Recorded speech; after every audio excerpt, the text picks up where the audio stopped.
Ladies and gentlemen, welcome once again to the Packernet Podcast. I am your host and resident fanalist, as always, Ryan Schlipp. Check us out online, Packernet.com. Find me on Twitter, Pack_Data. First of all, I want to give a shout out to Strawberry. Our bunny of 8 years yesterday passed away, so I had to do the fatherly duties of burying the bunny. So shout out to Strawberry the bunny. Been a very good bunny. Also, in a suppose similar vein, Kyron Lacey, wide receiver out of LSU, not massively well known, primarily due to the fact that he was involved in a hit-and-run accident. A person in the accident did die. It was a pretty ugly situation. He was due in court, I believe, today. Unfortunately, took his own life. So, obviously, a very sad situation there. Obviously, the initial sad thing was the accident. You got young people doing stupid stuff, which is a common occurrence. And one stupid thing changes your life. And sometimes you feel like there's, understandably, when you think you have this great life in front of you and you watch it get taken away, takes a lot of strength to get through that. But very sad for everybody involved in that whole situation. Just very, very, very, very upsetting situation.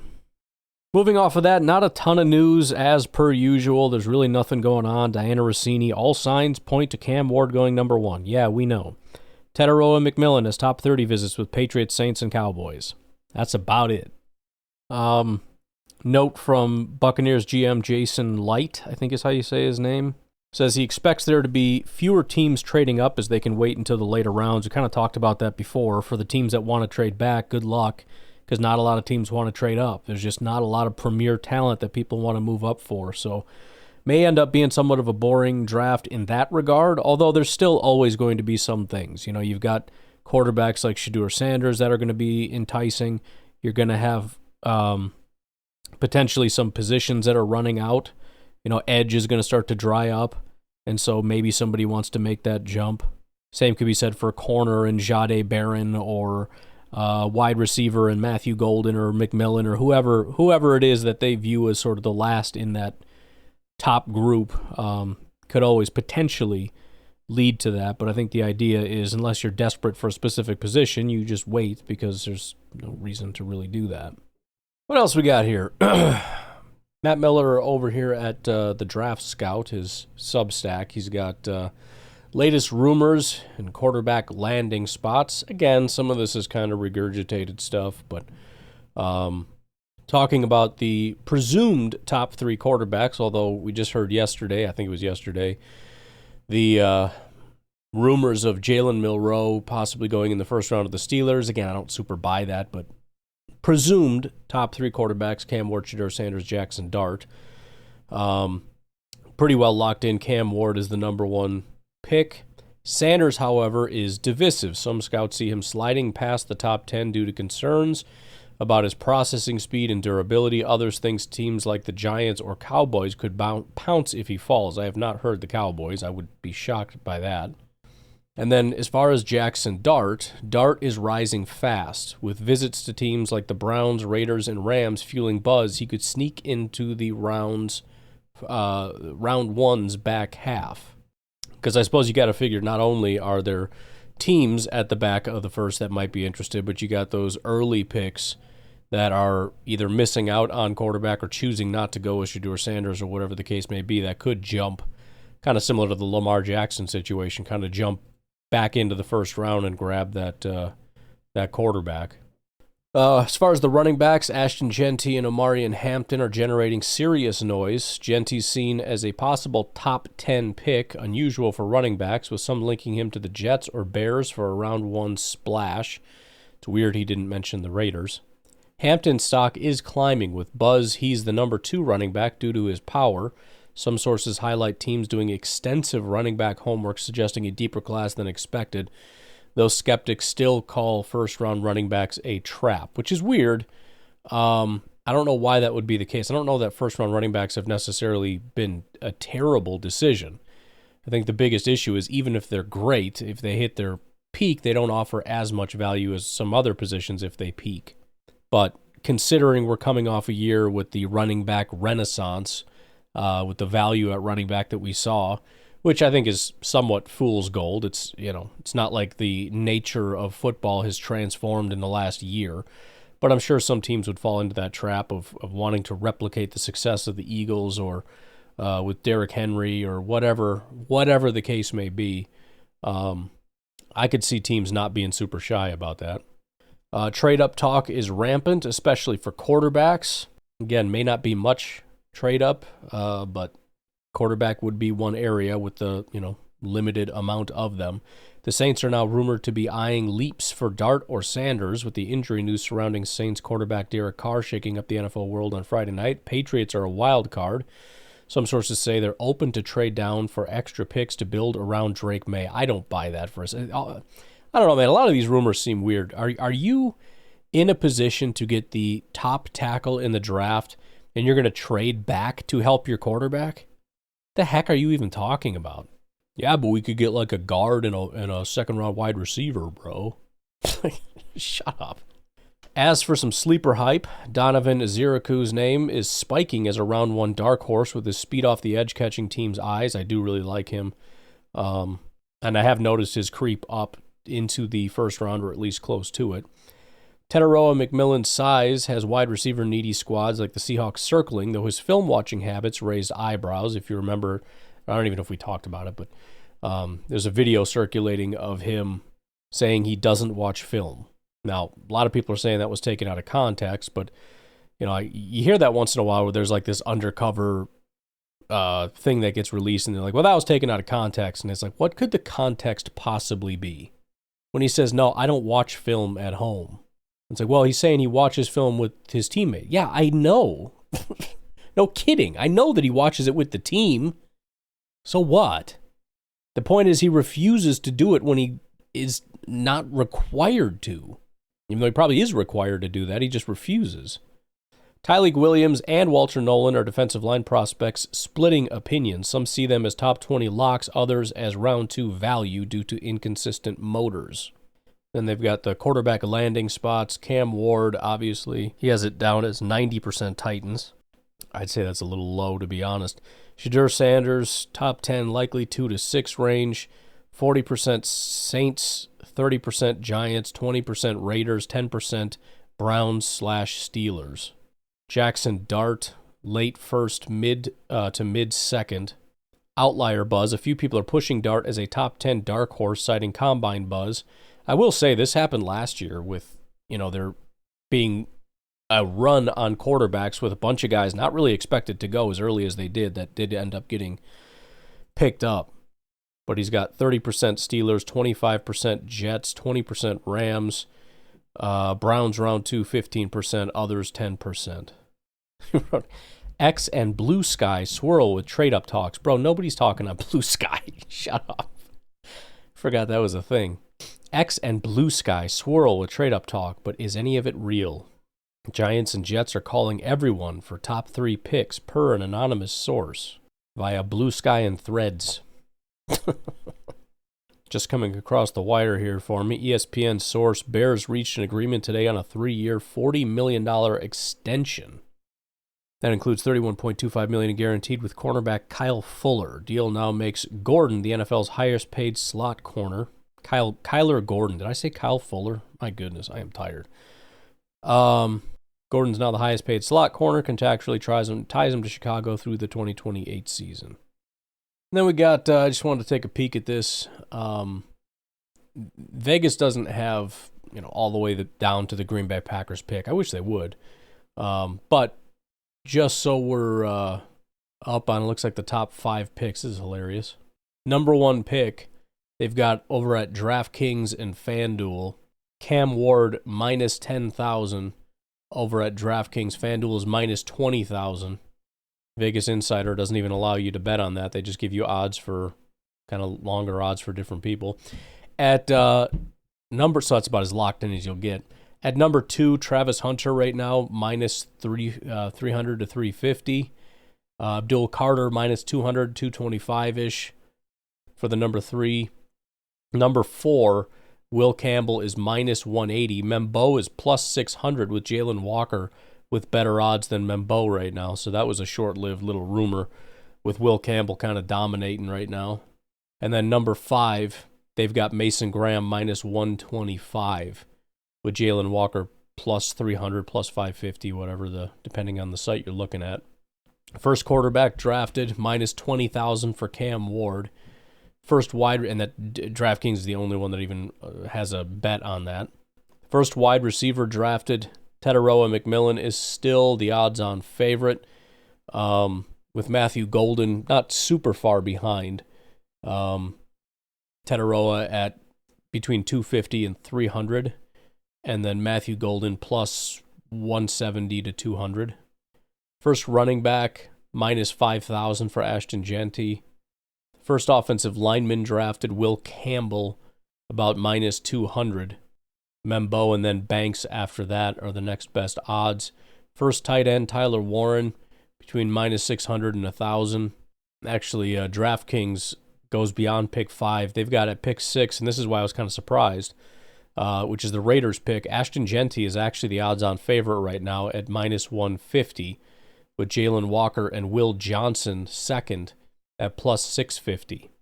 At number 7, Membo minus 115. Been saying that for a while for the Jets. And then number 8, you get to plus odds for everybody. The best odds, though, are Jalen Walker at plus 175.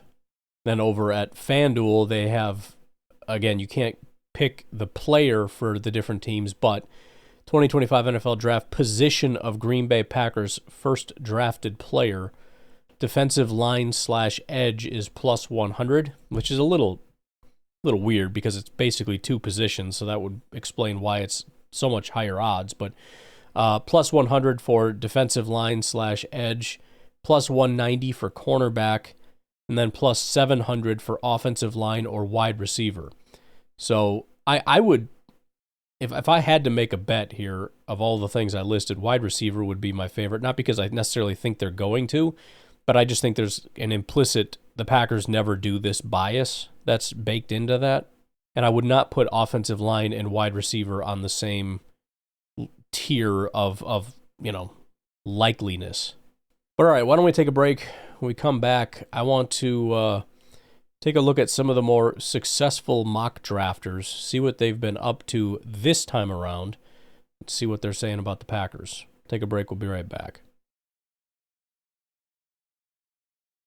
One of the things I like about this is kind of just making fun of people that are maybe not as good as their namesake. By the way, Bob McGinn used to be very high on this list. I don't know if he's doing mock drafts really anymore, because I don't even know if I don't see his name on here. But the Huddle Report is a site that does track these things. They've got a little competition going. They'll have, for example, a score of 2024, 2023, 22, 21, 20, and then a 5-year running average. There are, it looks like, although some of these are a little unfair. So 75 different people that have been involved in all 5 years. The lowest, I don't know why I get a kick out of this, Rob Rang over at Fox Sports. I don't know why. I'm so bad at knowing who's who, but I have this feeling like Rob Rang is one of those guys that really thinks highly of himself and is just one of the last people you ever want to listen to. Pro Talent Evaluator, serving as West USA Scout for CFL's BC Lions, NFL Draft Analyst for Fox Sports, podcaster for Locked On Seahawks, and U.S. history teacher at MTHS. But of the 75 people on here, he's dead last. Joe Marino, Locked On Scouting, is really low on here. I don't recognize a lot of these names, although the websites are a little bit more. Jamie Eisner of the Draft Network is quite low. Another Fox Sports person, Jason McIntyre, is very low. Doug Martz over at Draft Board Guru. Mike Mihalovich from Couch Scout. Frank Coyle, Draft Insiders. All very, very low. Enoch Autry of the Clayton Tribune. So, doing no justice to the namesake there. Brian Bossarge over at Draft Countdown. Brett of Draft Tech, Michael over at the Draft Zone. I'm just remembering, I've spent so much time digging through all these websites. They're all just come flooding back to me now. I got to go see if these sites must still, like Eat, Drink, Sleep, Football, NFL Rough Draft, Huddle Report, which is this site. At the top, do the top 20 here. Jonathan Cook of the Huddle Report, Shane Hallman of Draft Countdown, Rob Staten, Seahawks Draft Blog, Forrest Long, the Huddle Report, Brian Johannes, the Huddle Report. I think that's the guy that runs the site. I'm not sure. Matthew Jones, Fantasy Pros, Lance Zerline of NFL.com, Jason Pruitt of Draftplex, Tom Downey of Chat Sports, Josh Norris, Underdog Fantasy, Jared Smola, Draft Sharks, Brian Philpott of the Football Hub, Ryan McChrystal of Draft Ace. That's another one. That site always used to not work for me.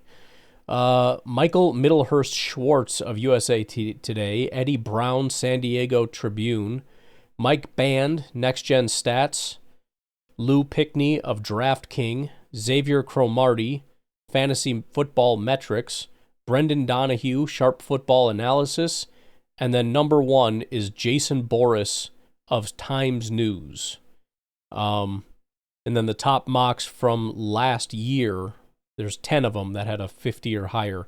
Bill Dow of NFL Draft Shark, Ross Jacobs, Fantasy Football Metrics, Corey Rendon of the Huddle Report, Andrew Lalama, Rotoballer, Andrew Erickson of Fantasy Pros, Pete Dominguez of Mundo NFL, Ryan McChrystal of Draft Ace, Peter Schrager of NFL Network, Mike Band, Next Gen Stats, and Jason Boris of Times News. Now, a lot of these guys, especially with really good reputations, I know McGinn always used to do this, they don't release like 500 mock drafts. They wait and they wait and they wait, and then they give their boom, here's my mock draft. That's Jason Boris. As far as I know, he has not released his yet. However, Brendan Donahue of Sharp Football Analysis, who is the second most accurate mock drafter over the last 5 years, did do a mock draft. So first of all, he does have the Browns taking Abdul Carter. He may update this, I don't know, whatever. But it's Cam Ward, Abdul Carter, Travis Hunter, Will Campbell, Mason Graham. It's more or less the order. He does have Ashton Genty going to the Raiders, Armand Membo going to the Jets, Jalen Walker to the Panthers. All of that is kind of in line. He's got the Bears taking Omari and Hampton at 10. Jaire Barron has gone to the 49ers at 11. McMillan 12 to the Cowboys. Kenneth Grant to the Dolphins. So we're kind of just boom, boom, boom, losing people here. Mike Green to the Falcons at 15. Derek Harmon 16 to the Cardinals. Michael Williams 17 to the Bengals. Shadur goes 20. Oh, I didn't even notice that. It must have been a huge trade up. Giants, because they didn't trade down. They took Travis Hunter at 3. Giants trade up into the first round and take Shadur Sanders there. Steelers, Jackson Dart. Chargers, Colston Loveland. That leaves the Packers taking Shamar Stewart, edge rusher, Texas A&M. He says, first of all, his previous selection in Mock 3.0 had the Packers taking Jaire Barron. The Packers have a certain profile that they look for in their prospects, and there are only 2 defensive ends since '87 that have a higher relative athletic score than Shamar Stewart. He had the Vikings taking Malachi Starks, the Lions taking Donovan Eziraku. Patriots trade up to take Matthew Golden at 29. Walter Nolan goes at 31. The third most accurate mock drafter, Xavier Cromartie of Fantasy Football Metrics. It's a little bit dated. It's, maybe 3 weeks old or so, but had the Green Bay Packers taking wide receiver Emeka Ibuka out of Ohio State. Lou Pickney is 4th from Draft King, whatever that is. He actually dropped one just a couple days ago.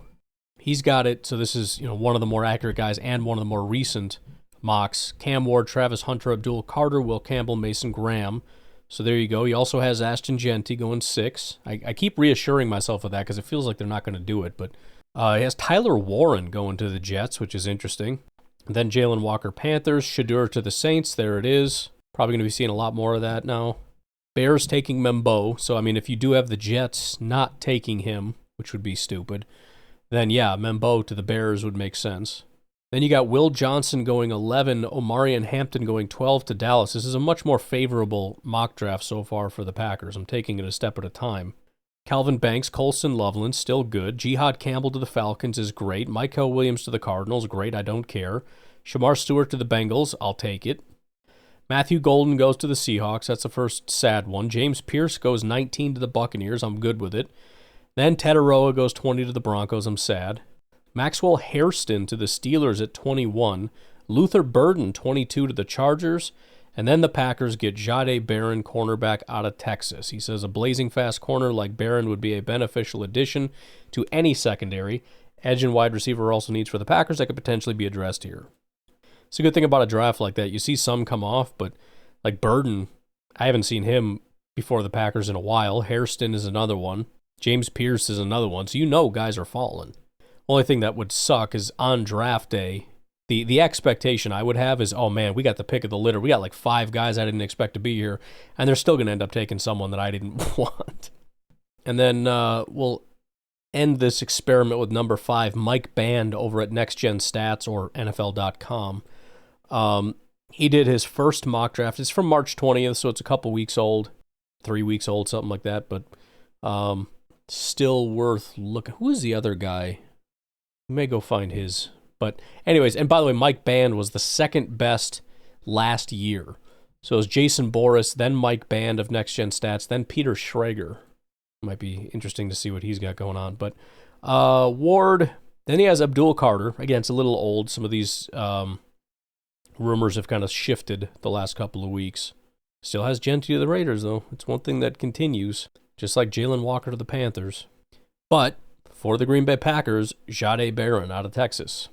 General Manager Brian Gutekunst loves drafting elite athletes on the defensive side in the early rounds, and Barron fits the mold. When you combine his measurables and on-field production at Texas, the versatile defensive back is one of the top analytically supported prospects in this year's class, according to Next Gen Stats draft model. The first-team All-American earned a 90 overall draft score based on the output of the predictive model, one of the 5 prospects in this year's class to earn an elite score. In a draft loaded with intriguing corners, Green Bay opts for one who checks the athleticism, character, and medical boxes, which I do love about. It's one of the things that has brought me around real hard to Jaire Barron is the fact that he really does check all the boxes. He feels safe in a way, as much as that was kind of counterintuitive to what I was thinking at the time, where it's like, I don't know, he's kind of a slottish guy. But again, he's a data guy. They put together sort of in a predictive model, and he's one of the highest that's scored on there. He's one of the few that's pretty clean as far as injuries go, and has a very high character. He's a high character type of guy. That's just, I really appreciate. I didn't used to care about it. I very much care about it now. When we come back on the other side of this, I want to play this interview. They posted this underneath the mock draft video of Jaire Barron at the combine. It's 4.5 minutes long, but there's just something about the way he carries himself, the way he speaks. He's very confident. Sounds very intelligent. You know, it's uncomfortable to do an interview. He's very comfortable. He's very comfortable. He's very confident in what he's saying. He's very assured of himself. Not cocky, confident. Very mature. The way he talks, the way he holds himself, carries himself. I don't know. I'm really starting to come around in a big way to Jaire Barron. We'll take a break. We'll come back, and I want to play this for you. I feel like I want to start this interview with a hook 'em. A hook 'em hard right there, representing Texas. It's Jaire Barron. How are you? I'm doing amazing. How about yourself? I'm great. Thank you for asking. But this is all about you. It's not about me. You're here at the Combine. Thank you. I was in the middle of the field as you were running the 40. And when you walked past, you're like, God, did I get a 4.3? Did I get a 4.3? Unofficially, it was like a 4.4 flat. But then you said, no, I got a 4.3. Yeah, 4.39. Just truly blessed. Obviously, I had a goal that was a lot better than that, but I'm still blessed, and I'm still committed to the process, and proud to just be on this journey. Favorite part of the Combine has been what? Honest answer. Favorite part of the Combine has been watching everybody else just do a lot of great things. I love just seeing people grow.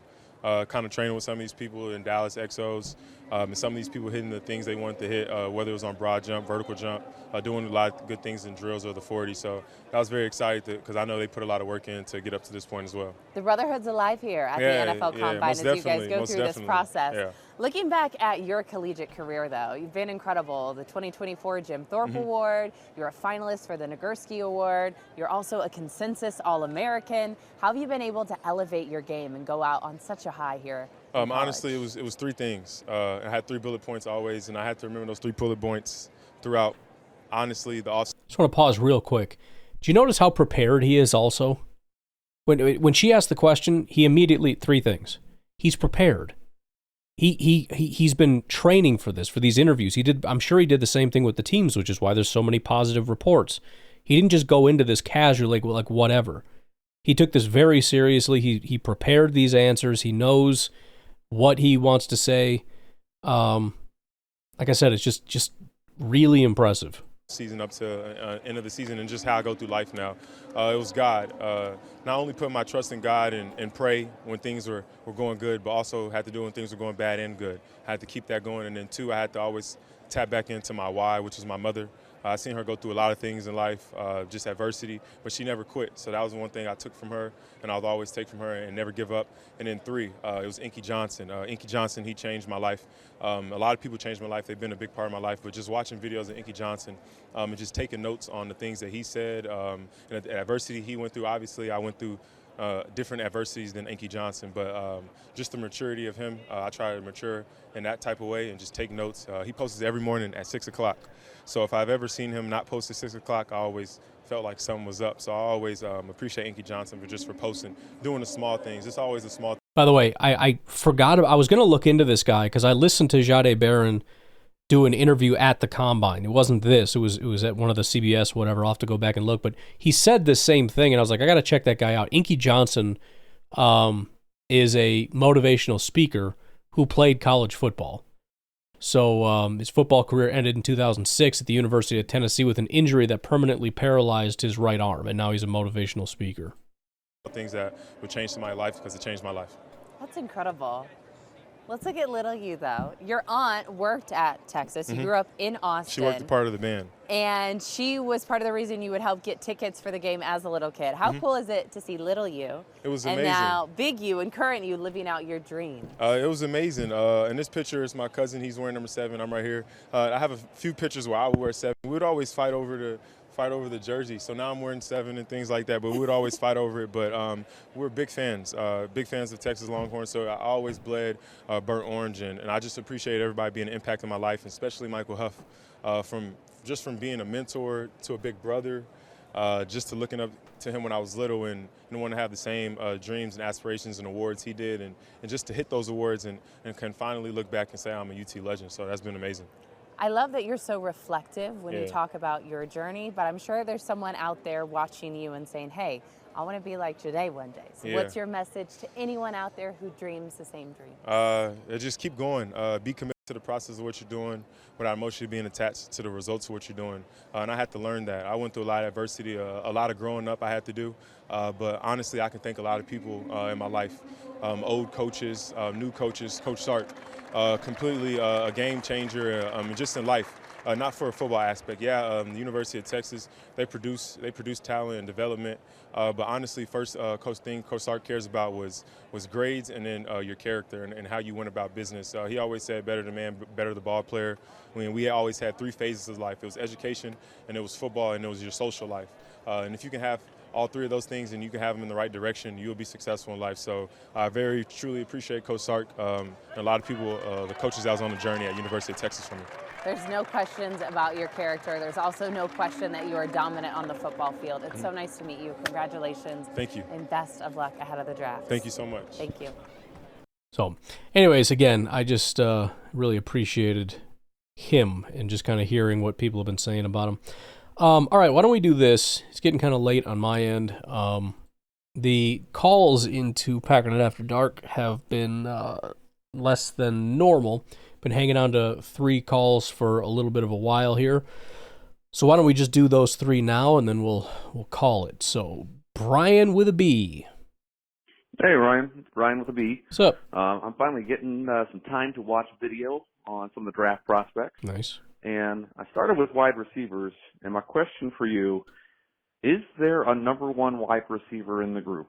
Because, man, I watched the tape, and I'm a terrible talent evaluator, I'm sure, but I just didn't see much of anything. I was like, that's a number 2 guy. That's a number 3 guy. I think who I was impressed the most with was Burden. His after-the-catch elusiveness was really awesome, Yep. but I know he's got some character concerns.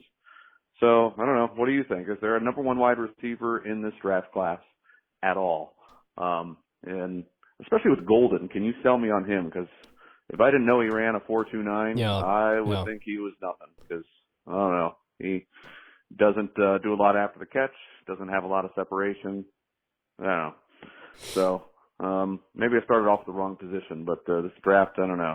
I haven't heard a lot of superlatives about a lot of the prospects, and a little worried how much we're actually going to get from it. Anyway, tell me what your thoughts are. Go Pack, go. Yeah, I think, and I actually started recording a different podcast for today, and because it was getting late, I was like, I'm not going to have time for this, so I kind of restarted with something else, and I'll maybe save it for tomorrow if we get around to it, but I feel like maybe it's this year more so than other years or something, I don't know, but I feel like what it is for me this year is buying into the vision. I haven't seen a ton of people that have everything, that just make it easy as far as evaluation. I've always kind of said that first round evaluation is easy. Anybody can do that. It's finding the 4th, 5th, 6th, 7th round guys. I mean, that's where real talent evaluation comes in and whatnot. But first round talent is easy because they're all tall, they're all fast, they're all great hands. They all, I mean, not necessarily, but they check most of the boxes. And you're right, there's not a ton of that. Tetero and McMillan has no speed, and it's scary. And that might be a massive hindrance. And if he doesn't pan out, it's very easy where somebody could look at that and go, well, yeah, I mean, of course. And he said he doesn't watch tape. Golden, I'm with you. I had said with Golden, I didn't get it at all. And then I watched a little bit more of the guy, and I started to see it a little bit. There were some routes that he was running. I forget exactly how I described it, but there's some guys that are smooth and some guys that are sharp. I think he's a little bit sharper than smooth.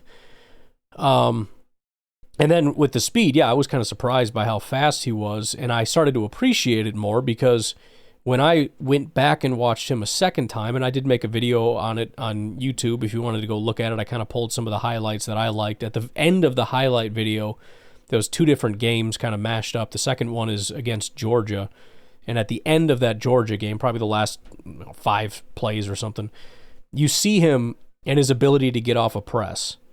And although, again, I'm not seeing blazing 4.2, he's not just sailing past people like Christian Watson seems to do.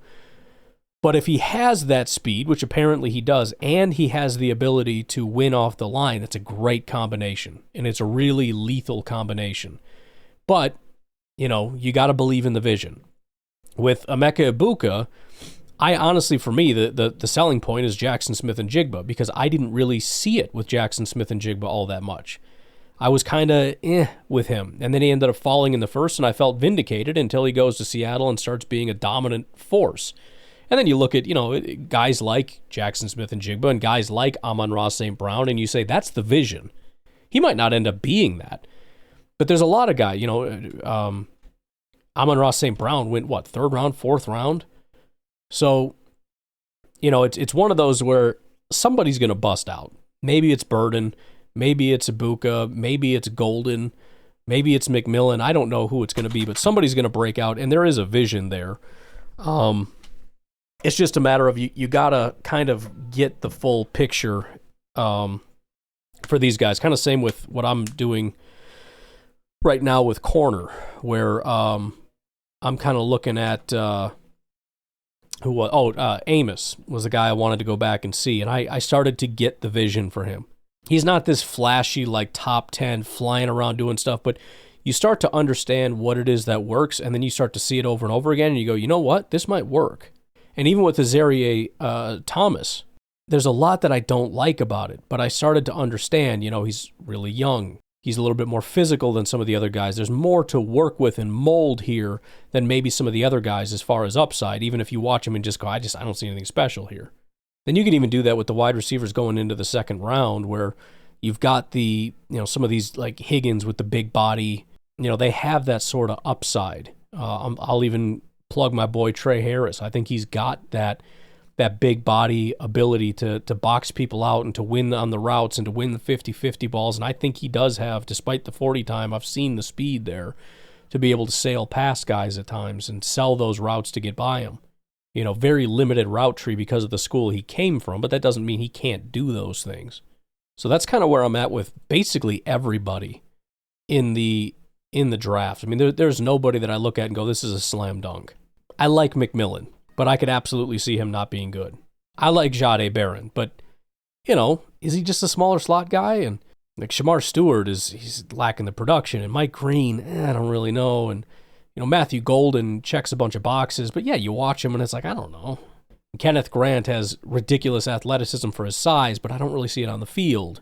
And Walter Nolan does he's like the anti-Kenneth Grant. He does all the things, but I don't see really the athleticism that I wish a first-round pick would have. And Harmon had some cool stats, but I didn't really super love what I saw on the field, and it was just a one-year thing, which scares me.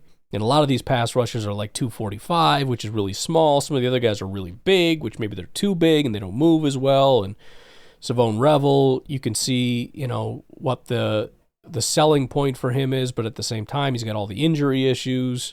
Same with Hairston and his, being a big, tall guy that we've tried 1,000 times. So there's nobody. I don't think there's a single person that I'd be doing backflips for, but there's plenty of guys that I'm starting to. It's what I had just done with Jaire Barron. I mean, I came into this going, I don't think it's going to work. I mean, if he's just a slot guy, what the heck is the point? And then you kind of move past that and you start to see the vision, the character, the play style, the dedication, the amount of work he puts in. The fact that he did dominate on the outside, even if you think he might not be built for it, despite the fact that he's built almost identical to Jaire. And again, when we drafted Jaire, I remember thinking, like, why did we trade up for a slot guy? Because that was his whole thing. Except it turns out it wasn't, and the Packers are like, yeah, he's not a slot guy, so you're an idiot. So I guess that's what I would say. The only other thing I could say is try to do what I do, which is create a list. I don't know how many you plan on watching, but if you want to watch wide receivers, get a list of, let's say, at least 10 of the top receivers, which would be 1, 2, 3, 4, 5, 6, 7. 10's probably not quite enough, but you might get down to, let's say if you get into the top 100 or whatever, at 98, Kyle Williams, Tez Johnson, Savion Williams, those guys. The further down, the better. Go watch Pat Bryant. You know what it is? It's a palate cleanser. Go watch Pat Bryant. You don't even need to watch everybody else. Go watch Pat Bryant. And maybe you'll like Pat Bryant. A lot of people, I did not like Pat Bryant at all. Go watch, who else could you watch here? Efton Chisholm maybe or something. Go watch one of these guys as sort of a palate cleanser. I would recommend Pat Bryant. And then go watch Emeka Ibuka, which is what I did. I went and watched Ibuka, and you see just how the speed out of the breaks. You see how smooth and quick and elusive he can be. Because sometimes if you just start at the top, you go, okay, and what's so special about that? Start at the bottom. Because who was it I said I watched that I really actually kind of liked? Oh, Theo Weiss, wide receiver out of Missouri. He's at 297. So I made a list of the top 300. Watched the guy at the bottom, and I thought, I kind of like him. He kind of had like a Romeo Dobbs feel to him, Not a number one, but certainly a good enough receiver, runs good enough routes. Kind of a more physical type of guy who could kind of physical his way off of coverage and make some pretty nice catches. I liked the guy. But then I turned on immediately Emeka Ibuka, and it's like, okay, I see there's a difference here.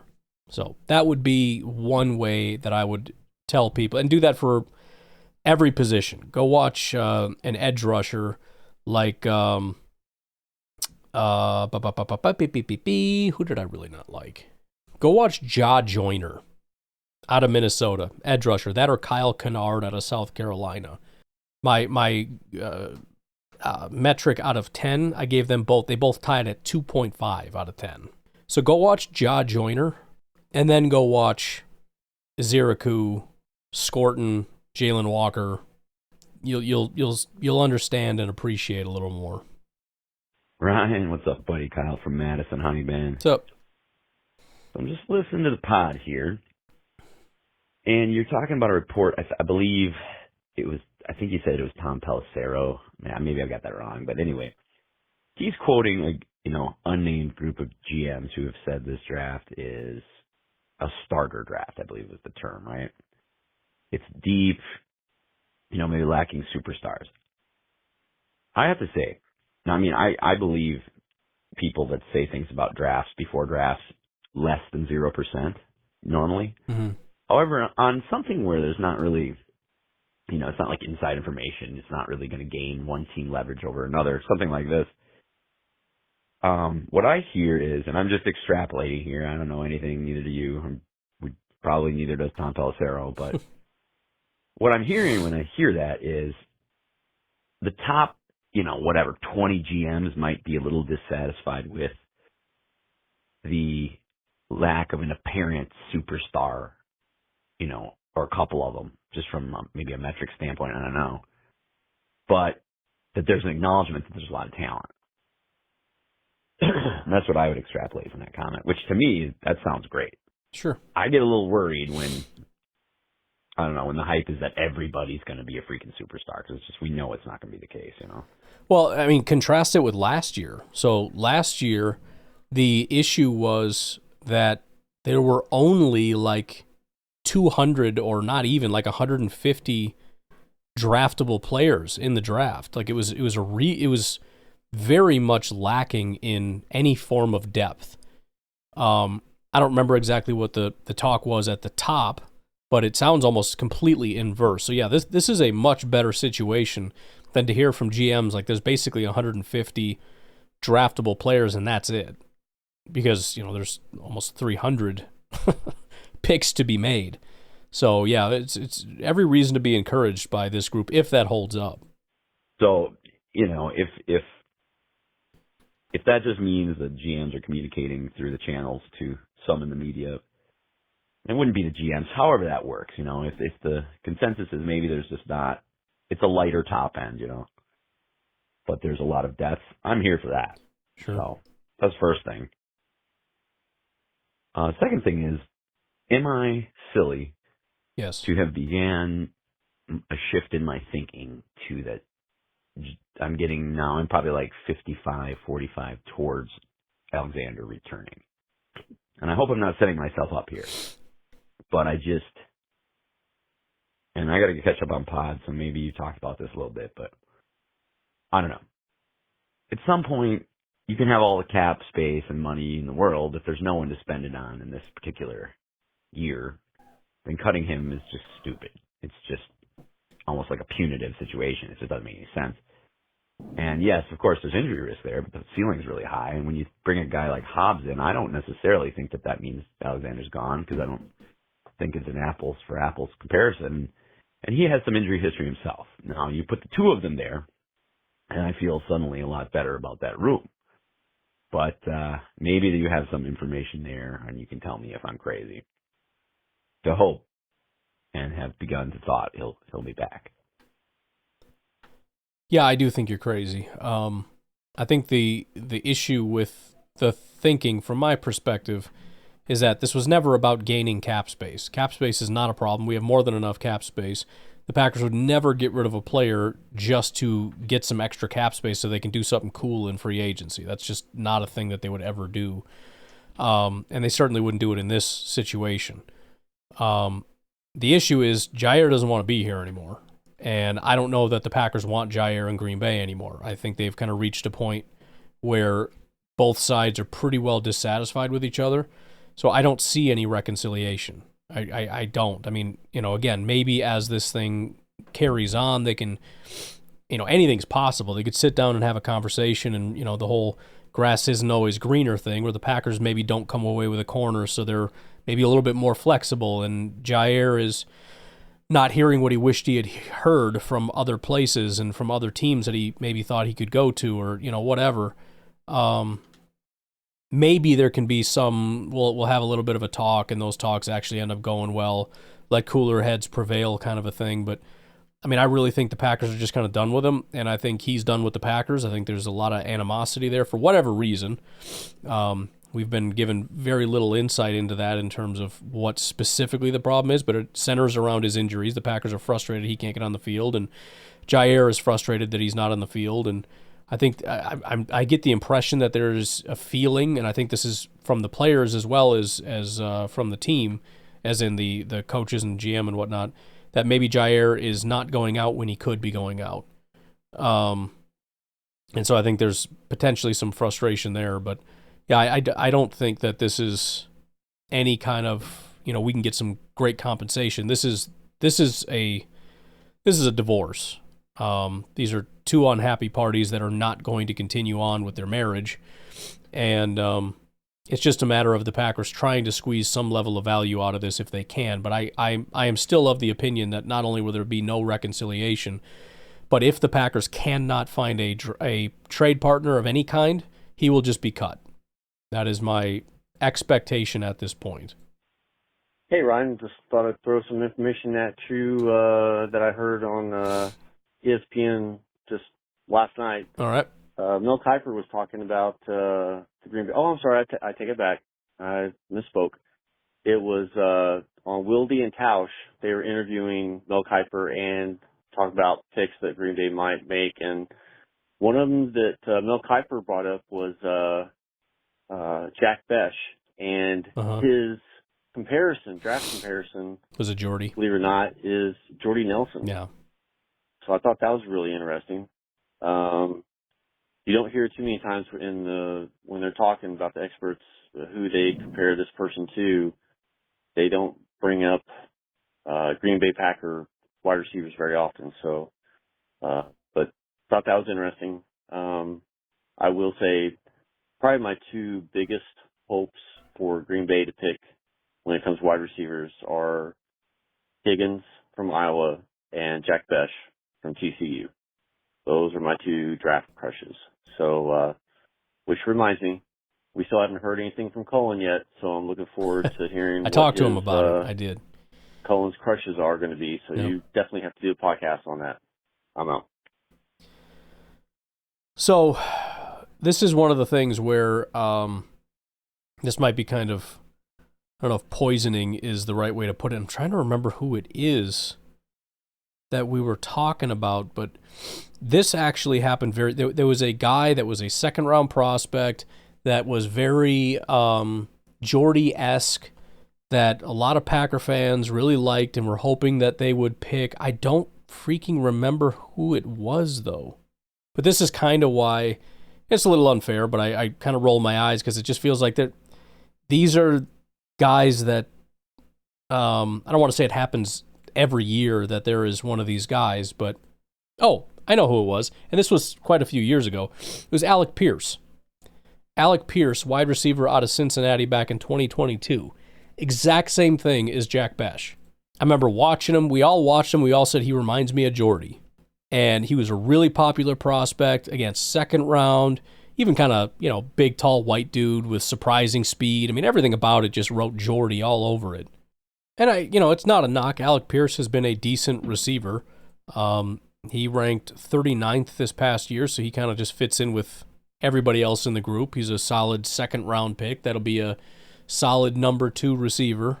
But for some reason, that's just where my mind keeps going with Besh, and maybe I'm being unfair to him because it just brings me back to this is Alec Pierce all over again. He's going to be actually something special. He could be a first-round pick. I think he ended up getting picked in the second. He was probably worth about a second, and nobody's heard about him since. But again, that's just me being completely unfair to Jack Besh. All right, I'm going to go ahead and leave y'all with that. Have a good one, and I will talk to you later. Bye-bye.